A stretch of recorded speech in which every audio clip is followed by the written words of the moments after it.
விஜய் டிவில ஒளிபரப்பாகிட்டு வந்த cook with கோமாளி நிகழ்ச்சியில போட்டியாளரா கலந்துகிட்டு பிரபலமானவர் தான் நந்தகுமார். இதுக்கு முன்னாடியே சோசியல் மீடியா இவருக்கு பிரபலத்தை கொடுத்திருந்தாலும் மக்களிடம் நல்ல வரவேற்பு பெற்றது என்னமோ குக்கு வித் கோமாளி நிகழ்ச்சி மூலமா தான். இந்நிலைதான் இவருக்கு குழந்தை பிறந்திருக்காங்க. அந்த அழகான தருணத்தை அவருடைய இன்ஸ்டாகிராம் பேஜ்ல ஷேர் பண்ணியிருக்காரு.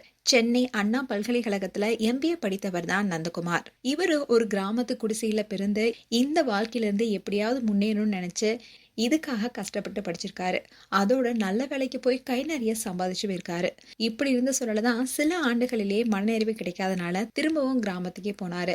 அங்க விவசாயம் செஞ்சு இந்த தலைமுறையில இவருடைய லைஃப் ஸ்டைலையே மாத்திருக்காரு. இயற்கையோடு இணைந்த விவசாயம் அந்நிலையான வாழ்க்கை முறையை பின்பற்றிட்டு வராரு. நேட்டிவ் ஃபுட்ஸ் இந்தியா என்ற பேர்ல நஞ்சில்லா உணவை மக்களுக்கு வழங்கி அழிந்து வர பாரம்பரிய விதைகளை மீட்டெடுக்கும் பணியில ஈடுபட்டு மண் வீட்டுல வசிச்சு நிலையான வாழ்க்கை முறையை பின்பற்றிட்டு வராரு. இவர் சோசியல் மீடியால ரொம்பவே ஆக்டிவா இருக்காரு. இப்படி இருக்கும்போது தான் மாஸ்டர் செஃப் நிகழ்ச்சியும் கலந்துகிட்டாரு. இதை தொடர்ந்து தான் குக்கு வித் கோமாளி சீசன் 6ல இவரு ஒரு குக்கா கலந்துகிட்டாரு. இந்த நிகழ்ச்சியில ராஜுடைய நெருங்கிய நண்பராகவும் ஆனாரு. நல்லாவும் சமைத்தாரு. ஆனா அவரால் இறுதி வரைக்கும் செல்ல முடியல. இவரு கமலி என்பவங்கள காதலிச்சு திருமணம் செய்துகிட்டாரு.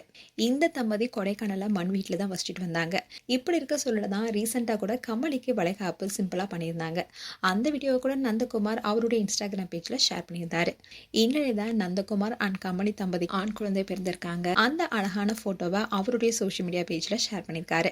இதை பார்த்த ஃபேன்ஸ் எல்லாருமே அவங்களுக்கு வாழ்த்துக்கள் தெரிவிச்சிட்டு வராங்க. அதோட இந்த தம்பதிக்கு எங்களுடைய வாழ்த்துக்கள். மேலும் உங்களுடைய வாழ்த்துக்களை கமெண்ட் செக்ஷன் சொல்லுங்க. இது போன்ற வீடியோஸை பார்க்க நியூஸ் தமிழ் கிட்ஸ் சேனலை சப்ஸ்கிரைப் பண்ணுங்க. மறக்காம நோட்டிபிகேஷன் பட்டனை கிளிக் பண்ணுங்க.